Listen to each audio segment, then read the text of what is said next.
शंका समाधान। आज एक अत्यंत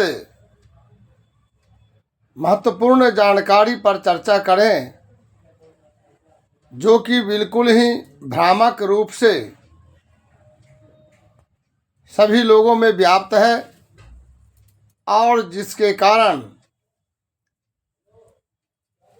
कोई भी शुभ कार्य करने में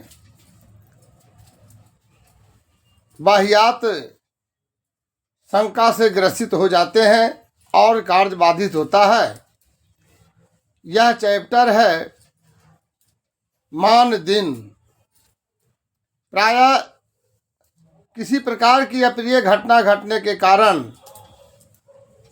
लोग मान दिन मनाने की प्रथा बना लिए हैं। जैसे अगर किसी रविवार को कोई घटना हो जाती है तो उस परिवार में आजीवन रविवार को मान दिन मनाने जैसी प्रथा लागू कर बैठते हैं और निभाते चले आ रहे हैं। वह भी यदि याद रहा तो, नहीं याद रहने पर तो जब ज्ञान ही नहीं तो मान कहाँ, अर्थात मान दिन की चर्चा भी स्वतः खत्म हो जाती है। आइए इसके बारे में एक भ्रम से निजात पाने जैसी बातों का सुझाव देना चाहते हैं कि यह मान दिन आजीवन मान लेने की प्रथा बिल्कुल निराधार है, शास्त्र विरुद्ध है, शास्त्र विहीन है और काल्पनिक है।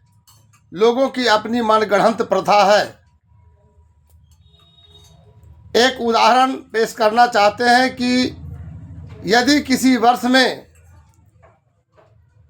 चैत्र माह में शुक्ल पक्ष की रविवार तिथि को कोई अप्रिय घटना घट जाती है तो आजीवन यदि रविवार को मान दिन मना लेते हैं तो फिर ऐसी बात क्यों नहीं कि प्रत्येक साल चैत्र माह के शुक्ल पक्ष को भी मान दिन मना लेनी चाहिए।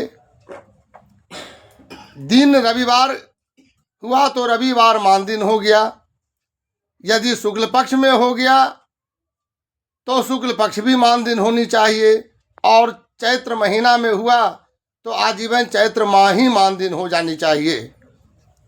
लेकिन ऐसा नहीं होता है, बल्कि जब रविवार के दिन घटना घटा या जिस किसी खास दिन घटना घटी तो केवल वही दिन आजीवन मान दिन बना लेते हैं, जो बिल्कुल निराधार है। यह बात शास्त्र विहीन भी है।